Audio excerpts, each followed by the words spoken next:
Oui, nayebisaki bango maloba na ngai nganga. Ngai internet RFI de l'IDPS. Ngamuti na banda kombo. Kombo veut dire justice. Kombo veut dire déboulonner. Kombo veut dire état de droit. Donc kombo li bango en désordre. Donc c'est-à-dire Congo to kutaka salité. Fallait maintenant to kombo là. Moi qui bino moko informateur à Sika. Moi qui bino une nouvelle majorité. Donc bisela bango li ba les sili. Parce que bato balingi peuple te. Donc bakena voter bango basakani na MLC. Basakani na Palou. IDPS asukisi bango. Bango bakantie biso boye. Abi donc la IDPS asala te. Baoza bazoba. Donc balikela bango OK biso soba aboma yanke. Donc kena ba malema lende lelo to renverser bango. Kabila suki. IDPS asukisi bango. Yango to komboli bango. To komboli benga bango. Akayi. Il nous a dit Kamba. Il nous a dit Kamba. Il nous a dit Kamba.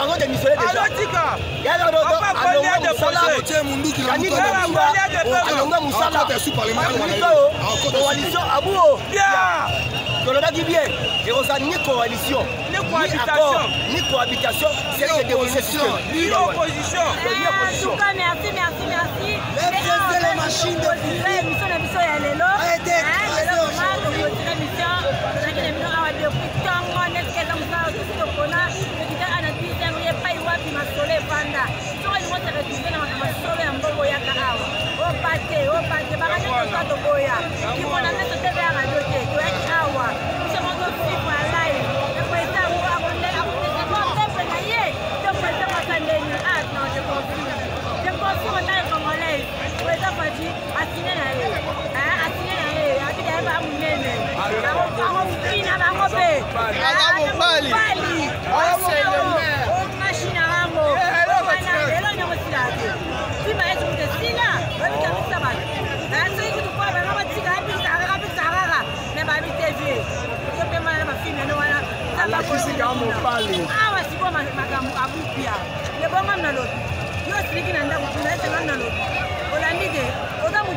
merci à toi maman, merci à notre papa, les grands pères, de sauver ta pesa, merci à mon papa, le Jim Komoda, papa Wana, papa au sol à mon chala. Jamais la boya papa. Petit frère Olivier Mboka Ngoyo, Patrice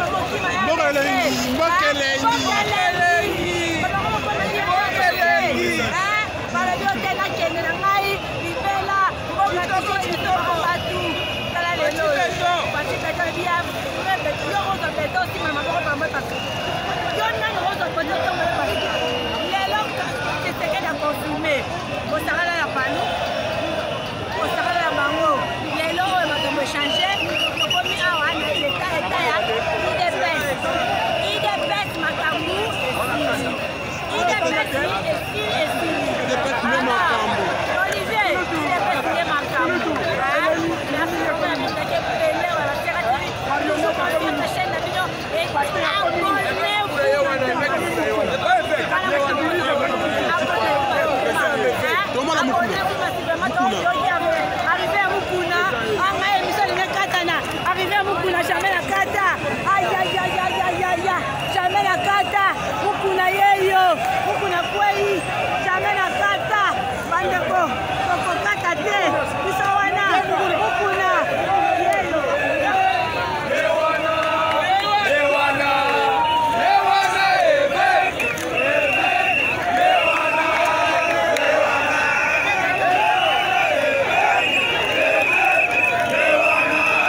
Molimo.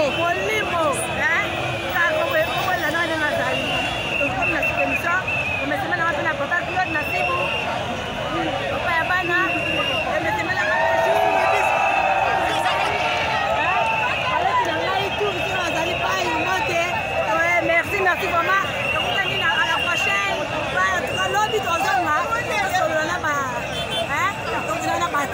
Congolais nouveau, voyez parce que c'est pas un nouveau, mais que j'aimerais vraiment qu'on a de l'eau, Papa Jim Komoda.